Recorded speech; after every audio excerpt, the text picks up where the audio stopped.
How's it going, everyone? This is Lana Teramae from Metal Express Radio. Today, my special guest is the one, the only, Marcus Jidell from Avatarium. He's here to talk about the band's latest album, Between You, God, the Devil, and the Dead, so stick around for the full interview. Okay, first of all, congratulations on the new album. When you guys Thank you. wrote the song, the title track, Between You, God, the Devil, and the Dead, was that was that always the intention to make that the album title, or it just happened coincidentally? I think it's we like the title. When Jan came up with the title, we thought it was interesting and started to get our imagination going about things and so that was the reason. And the song it's the last song on the album, but it was the first song we started to write. But it was also the last song we finished. So somehow we felt this is a good song, and the lyric theme is also it's very much close to our hearts about about secrets and how we keep secrets, and a lot of the times we have these things that we maybe are ashamed of or try to hide, and a lot of these things is when you get it out in the open, it's not that shameful or hard or so I think it's very it's many reasons why we choose that song as a title.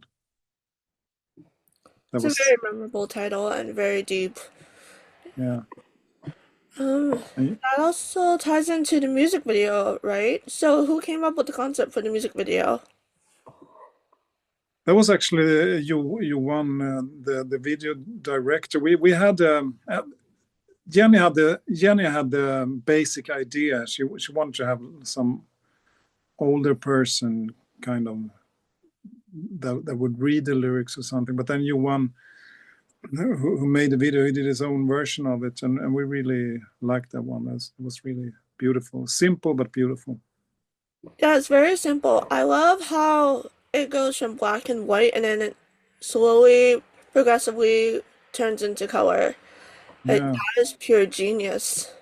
Yeah, you one who made it. It's the same guy who made the video for I See You Better in the Dark, and he's a fantastic creative guy. I really like what he did with both videos. I'm glad you like it too. Yeah, and both videos are so different from each other. The music video for I See You Better in the Dark, I love the night vision and the whole Halloween theme. Mm-hmm. That definitely creates a very distinct image for the song. Do you Yeah. feel that music videos are important when it comes to creating an image for the song, or do you think it's better for fans to create their own image and have their own interpretation? I think it works well with the picture and music. To me, I'm always more into the music part, and Yan, she's very good with these these kind of things and these ideas. So I think when it works together, it's fantastic. But I also like to just listen. But it was fun with the video for I See You Better in the Dark, because it was fun to just make a rock video with a band, kind of rocking old school simple way, and I think we managed to make that video interesting, and we are a live band, so it's nice to now and then show people that what we are. Yeah, it's interesting you bring up the whole simple aspect because both sometimes simplicity is better than just spending like a crazy budget on a music video trying to come up with this elaborate story. Sometimes simple is better. Yeah. Right.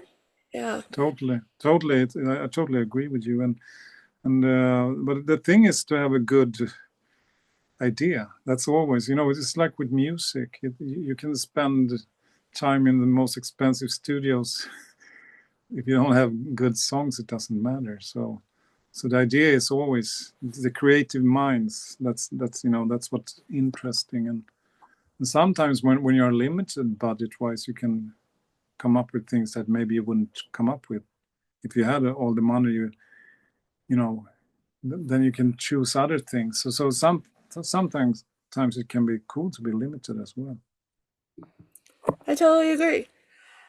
So, going back to the album, how does this new album between you, God, the Devil, and the Dead, how does this compare to the previous album, Death Wears Your Sting, and how is it any different? I think the biggest difference is that this album is more riff-based. We wanted to, because we did a tour after Death Wears Your Sting, and I felt I loved the songs on the album, but when we were supposed to play them live, some of the songs we would need like a big orchestra or whatever, and so it wasn't that easy to play the songs live all the time, and so I wanted to go back, to where we started with the songs that Leif Edling wrote, with their kind of riff-based, and that works with a 5-piece band. Because we never use backing tracks and all this kind of stuff, because that's also like being in a leash. I don't like that. But anyway, so one of the things I said when we started to work on this album was, I want to write songs that would be fun to play live. And I love to play heavy riffs, and when it's grooving, when you get the groove, and when it's heavy, and when it's a lot of energy and all these kind of things. So that would be one of the differences, I would say, with this album. It's more riff based. Speaking of riffs and guitar playing, you do some crazy. Well, there's one particular part in Us Being with the Dead. This could sound weird, but it kind of sounds like a fire truck going off, because it sounds like an engine. There's this one solo. I can't describe it, but it's so weird, but it's very, very intriguing and so unique. So, that song, Being with the Dead, what's the story behind that song? How'd you come up with that? It's funny because it's a friend of ours. He told us that his friend wrote a book called Being with the Dead, and that's about being with to think about the people that lived before you, and to celebrate them, and to celebrate the past, the present, and the future, the people who also will come after us. That's my personal thing with it. And so we just like the Being with the Dead. That's an interesting title, because we talk a lot about these things, and we love in some countries where we talk about these things when they go to the graves, and they have picnic, and they bring food and they drink and they cheer, and embrace. They invite the dead people, so to speak. So I'm interested in that. And both my parents are dead, and I have I communicate with them, and I still feel they are around, both in me and in my kid, but also in I started to believe in life after the life we have here on Earth. So I feel I'm connected with them, and that's kind of what that song is about. That's why we also have this part in the song with the drums and the different cymbals and tambourines, and it's also actually glasses clinging and stuff, because I wanted to it's to celebrate the people who lived before us, because that's why we are here, and that also gives me inspiration to try to do the best with my life, and when I die, there will be people after me, and I want to, you know, hopefully I will leave. I will have left, good energies that will continue if I can be the best I can be. That's kind of, why we are interested in these kind of themes. The song in itself is, when I had that riff and I played it to Jenny Ann, and I was like, maybe this riff is a little bit too much. It's very Black Sabbath. It's a little bit awkward. How it sounds. But she immediately said, that's really good. We should do something with that riff, and that's how it started. So I'm glad she embraced that riff, because of that the whole song came together, and it's the chorus is more it's almost like happy, but in a dark, it's darkness. Death is darkness. We don't know what it is. We can't see it. We don't know what it is. So it is darkness, but it doesn't have to be in a bad way. You know what I mean? It's something we don't know. So that's why the music can be dark, but also be hopeful. Nice, yeah. And speaking of Black Sabbath, Yeah. yeah, Avatarium has a lot of different influences besides doom metal. Well, actually, Black Sabbath did do some doom metal, but then they expanded their sound a little bit. Who are your influences that have shaped your guitar playing? Me, there's a lot of different players. One person that was really important when I was a kid, that was our Swedish guitar hero, Yngwie Malmsteen, because he was such a fantastic player at a young age, and growing up in Sweden, and having these kind of guitar players like him and Jon Noren from Europe, and the Swedish guys that were so fantastic guitar players, that really inspired me to start to practice like crazy, and I felt if they can, then I can. So they were really important to me. But then, in my life, quite early as a teenager, I started to listen a lot to Jimi Hendrix, and then I listened to a lot of the blues players. I loved Johnny Winter and these guys when I was a teenager. And but bands like Deep Purple, Black Sabbath, Led Zeppelin, they were always around, and they were always interesting. And for me, Richard Blackmore is probably, he might be, my absolute favorite guitar player of all time. But Jimi Hendrix, Richard Blackmore, Tony Iommi, of course, fantastic. And but there are so many great players, and I love so many different genres. I love Paco de Lucia, and there's so much fantastic guitar players. So I could spend a long time to mention all the guys. I love Leslie West from Mountain, and but a lot of the guitar players I really like are blues, or blues based. They come from the blues and jazzy thing. But Rich Blackmore also brought in the classical music, because I started as a cello player, and so I also love classical music. So there's a lot of great guitar players around, I would say. I can hear the Richie Blackmore. I can hear that. Yeah, that's cool. Yeah. He's been fascinating me, especially as an adult, very much, because the way he played in the early years, especially, he's always been great. But in the early years, like Mark II, in like 72, 73, the fire in his guitar is like, the energy in his tones. That's like, wow, how can you make a guitar sound like that? So he's really fascinating guitar player. And I don't want to take up too much of your time because I know you have to go soon. So just a couple more questions. Thank you. I'm sorry I have to leave, but No, you're good. It's nice to talk to you. And Thank actually, this is a good segue to the next question. So, how do you. you balance family and career?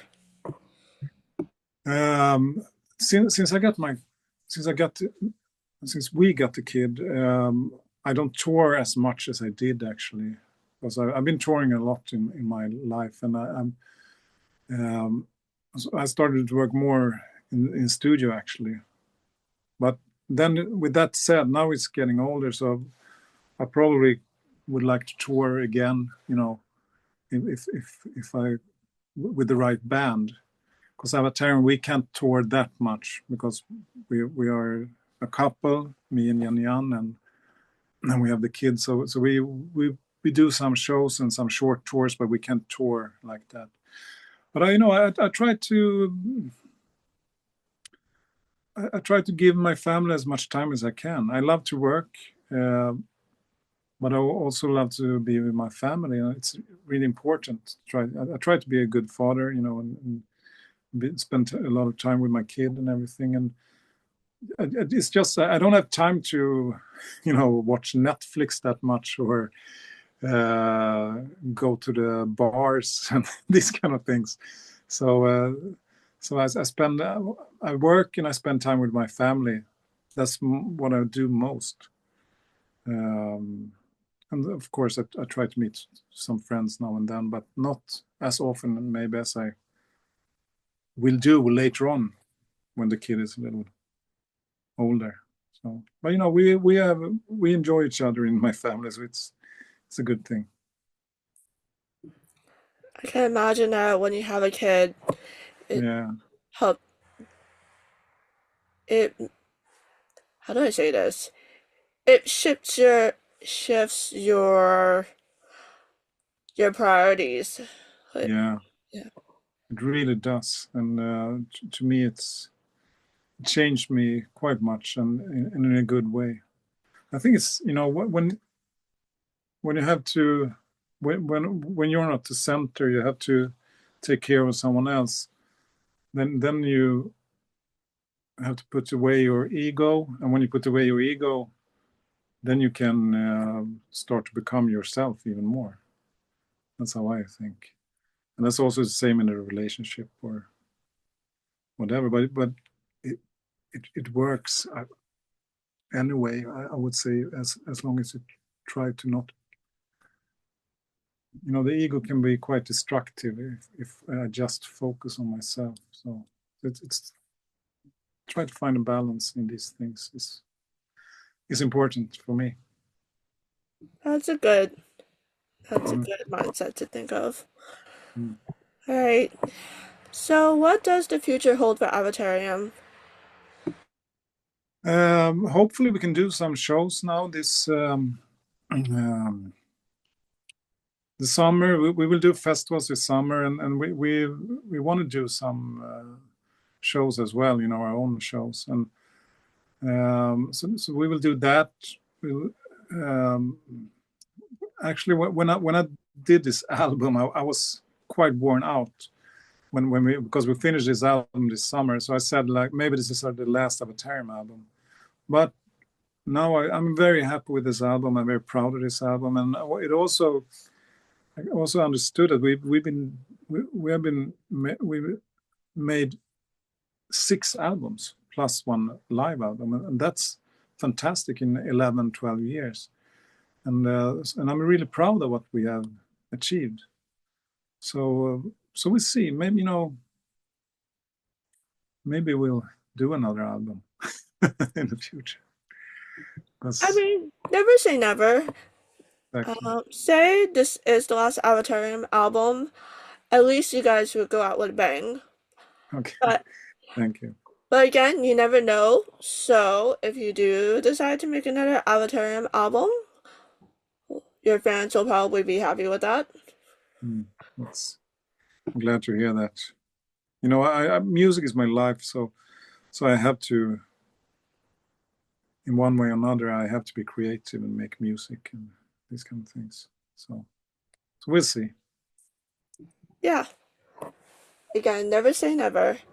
Alright, That's so good. yeah. Before we go, is there any last words you want to say?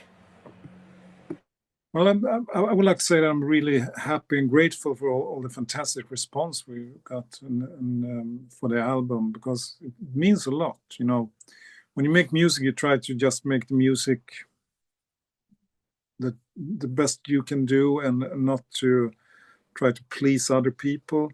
But it's still, when you get this great response, it is, you know, it warms your heart, of course. So I'm very happy about that, and it also means that we can continue to do, when people like what we do, we can continue. But both the reviews we got, and the fans that contact us and write to us, it's really fantastic. It means a lot for us, and so I'm very happy. I want to say thank you to everyone who listens to us and follows us and supports us. Yeah, all right. Well, thank you so much, Marcus, for taking your time for this interview. Thank you very much. It was my pleasure. Thank you very much for helping us to spread our music. Yeah, of course, and thank you for helping us out. Mm-hmm. Yeah. All right. So you enjoy the rest of your day and enjoy spending the rest of your day with your family. Yeah. Thank you, and I hope you have a great day also.